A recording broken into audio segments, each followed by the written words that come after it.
कन्नमवारमध्ये पूर्वी हे सुश्रुषा हॉस्पिटल म्हणून याचा डॉक्टर लाड यांनी चालवलं होतं.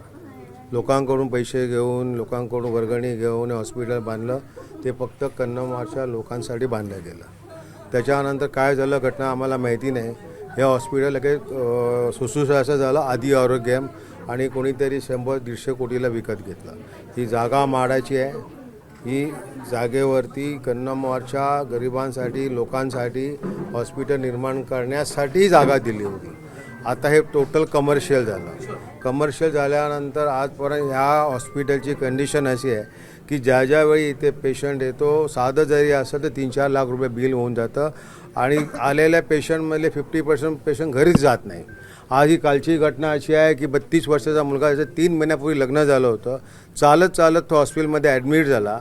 योग्य त्याचं निदान न झाल्यामुळे किंवा योग्य त्याचं हॉस्पिटलच्या हलगर्जीपणामुळे त्याचा काल मृत्यू झाला. त्याला एक इंजेक्शन दिलं गेलं. ते इंजेक्शन दिल्यानंतर त्याला थंडी ताप भरला आणि त्याच्यामुळे त्याचा मृत्यू झाला. हा हॉस्पिटलचा पूर्ण हलगर्जीपणा आहे आणि त्यामुळे हे 300-400 लोक इथे जमा आहेत. मी आहे, दत्ता दळवी आहेत, आम्ही सगळे आमचे पदाधिकारी आहोत इथे.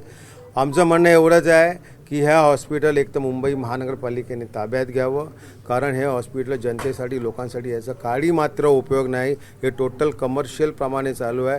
इथे चांगले डॉक्टर नाही, चांगली सुविधा नाही आणि त्यामुळे ह्या आलेला माणूस हॉस्पिटल बघून ॲडमिट होतो आणि त्याला योग्य ट्रीटमेंट न मिळाल्यामुळे त्याचा मृत्यू होतो. त्यामुळे आमची मागणी एवढीच आहे की हे हॉस्पिटल बंद होऊन हे महानगरपालिकेच्या ताब्यात द्यावं. आता पोलिसांनी तुम्हाला काय? पोलिसांनी आता पहा, आता आम्ही एक ADR त्याच्या विरोधामध्ये घेतोय आणि लोकांचा एक FIR या हॉस्पिटलच्या विरोधामध्ये घेतोय असं पोलिसांनी आम्हाला सांगितलं आहे.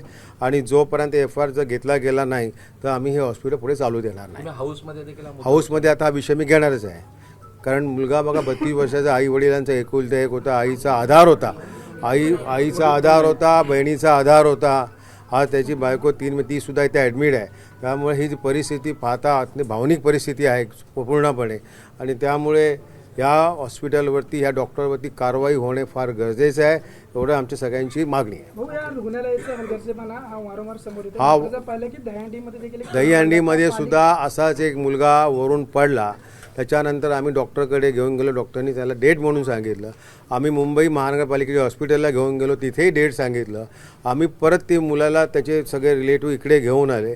त्याला सांगितलं जिवंत आहे. 4 दिवस त्याला व्हेंटिलेटरवर ठेवला.